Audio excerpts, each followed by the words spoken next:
네, 여러분 안녕하십니까. 7월 25일 화요일 아침 매일 성경 묵상와 함께 나누겠습니다. 오늘은 예레미야 9장 7절에서 16절까지만 살펴보겠습니다. 제가 앞부분을 읽어드립니다. 그러므로 만군의 여호와께서 이와 같이 말씀하시되, 보라, 내가 내 딸 백성을 어떻게 처치할꼬. 그들을 녹이고 연단하리라. 그들의 혀는 죽이는 화살이라. 거짓을 말하며 입으로는 그 이웃에게 평화를 말하나 마음으로는 해를 꾸미는도다. 내가 이 일들로 말미암아 그들에게 벌하지 아니하겠으며 내 마음에 이런 나라에 보복하지 않겠느냐. 여호와의 말씀이니라. 아멘. 오늘 본문의 내용을 중심으로 혹독한 심판을 예고하심, 혹독한 심판이라는 제목으로 말씀을 증거하겠습니다. 어제 예레미야는 선지자의 그 슬픔에 대해서 이야기했습니다. 하나님의 말씀을 미리 알고 또 나라가 멸망할 것을 아는 자의 그 탄식과 슬픔이 하나님의 심정으로 백성을 바라보면서 너무나 안타까워하는 선지자의 그 슬픔 속에서도 하나님의 그 심판이 이제 돌이켜지지 않을 것이라는 것을 알고 그 심판이 얼마나 혹독한 것인지를 오늘 본문에서 말씀하고 있습니다. 오늘 첫 번째는 하나님의 고뇌에 대해서 이야기하고 있습니다. 하나님은 그렇게 악한 백성이지만 자기 딸이라고 이야기하면서 이들을 어떻게 처치할고 그들을 녹이고 연단한다. 즉 그들을 멸망시키는 듯 보이지만 그것이 연단의 시간이 된다고 이야기합니다. 7절 끝에 보면요. 내 딸 백성을 어떻게 처치할고 그들을 녹이고 연단하리라 이렇게 말하고 있습니다. 왜냐하면 그들을 녹여서 새롭게 하지 않으면 그들의 악이 없어지지 않는다는 거예요. 그래서 하나님 8절에 보면 그들의 혀는 죽이는 화살이라 거짓을 말하며 입으로는 그 이웃에게 평화를 말하나 마음으로는 해를 꾸미는도다. 거짓 평화죠. 입으로는 평화하자 하면서 속으로는 무기를 만들고 무기를 개발하고 또 어떻게 하면 상대의 이웃을 점령할 수 있을까? 이 계획을 하고 있는 것과 같다는 거죠.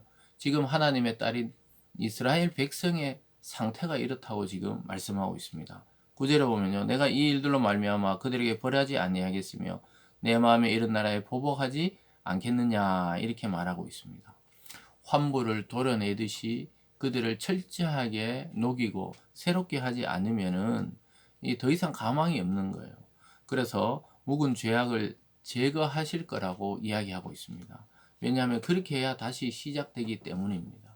우리가 썩은 과일은 도려내야 되고 또 몸에 염증이나 또 고름이 생기면 짜내고 또 수술하고 화내야 되듯이 그래야 몸의 건강이 유지되듯이 한 나라와 백성들도 그렇다는 거예요.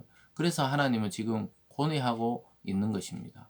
자기 딸이고 자기 백성인 이스라엘을 심판할 수밖에 없는 그러한 입장이었기 때문에 하나님은 고뇌하고 있다. 그러면서 이 모든 것을 보고 있는 선지자 예레미야가 오늘 탄식하고 있습니다. 10절에 보면요. 내가 산들을 위하여 울며 부르짖으며 광야 목장을 위하여 슬퍼하나니 이는 그것들이 불에 탔으므로 지나는 자가 없으며 거기서 가축의 소리가 들리지 아니하며 공중의 새도 짐승도 다 도망하여 없어졌습니다. 가축도 새도 짐승도 얼마나 황폐해졌으면은 아무도 살지 못하는 땅이 되어버렸다는 거예요. 사람만이 아니라 짐승과 하늘에 나는 새도 없어졌다고 이야기하면서 모든 것이 불에 탔다. 그래서 슬퍼하고 있다고 이야기하고 있습니다. 그래서 이스라엘을 바라보는 선지자 예레미야의 마음은 슬픔이었습니다.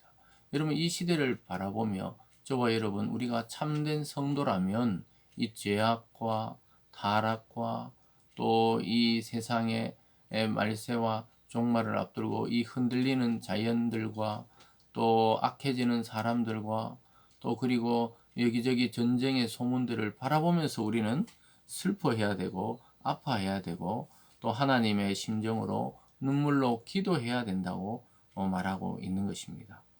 그래서 죽은 자를 위해 애곡하듯이 황무지로 변해버린 예루살렘과 유다 성읍을 보며 예레미야는 애가를 부르고 있는 것입니다. 11절에도요. 내가 예루살렘을 무더기로 만들며 성냥이 굴이 되게 하고 유다 성읍들을 황폐하게 하며 주민이 없게 하리라.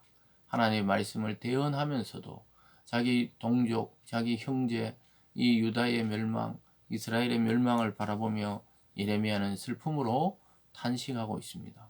오늘날 세상의 죄악들과 넘쳐나는 재해들을 바라보면서 우리 믿는 자들은 슬픔으로 기도해야 되고 그들과 함께 울고 그들과 함께 위로하는 그런 마음으로 살아가야 하는 것이죠. 그러면서 오늘 마지막으로 하나님은 심판의 이유에 대해서 다시 한번 이야기하고 있습니다. 13절로 내려가 보면요. 여호와께서 말씀하시되 이는 그들이 내가 그들 앞에 세운 나의 율법을 버리고 내 목소리를 순종하지 아니하며 그대로 행하지 아니하고 그 마음의 완악함을 따라 그 조상들이 자기에게 가르친 바알을 따랐음이라 이렇게 말하고 있습니다. 하나님이 진노하시고 그들을 심판하는 이유는 결국 하나님의 법인 말씀에 순종하고 말씀을 지키는 것을 버려버리고 하나님 자체를 버려버린 것과 같죠. 버려버리고 자기 조상들이 악하게 따르던 바알, 우상 숭배에 빠져 있기 때문에 그렇게 재앙을 내리고 심판할 수밖에 없다고 말합니다. 여러분 그래서 하나님은 이유 없이 심판을 주고 재앙을 주고 또 그들을 새롭게 하시려고 이방 나라를 통해 압제를 주고 이런 분이 아니라는 거예요. 모두가 사실은 자기 죄의 결과로 심판을 받게 된다는 것이죠. 자기 욕망을 따라 우상들을 세워나가니까 참 말씀이 귀에 들릴 리가 없는 것이죠. 그들의 결과는 이런 것입니다. 15절 끝에 보면은 이 백성에게 쑥을 먹이며 독한 물을 마시게 하고 그들과 그들의 조상이 알지 못하던 여러 나라 가운데 그들을 흩어버리고 진멸되기까지 그 뒤로 칼을 보내리라 하셨느니라. 이때 보면은 정말 용서 없는 심판이 시작되는 것이죠. 그래서 그들이 결국은 하나님을 배반하고 나서 어떻게 됩니까?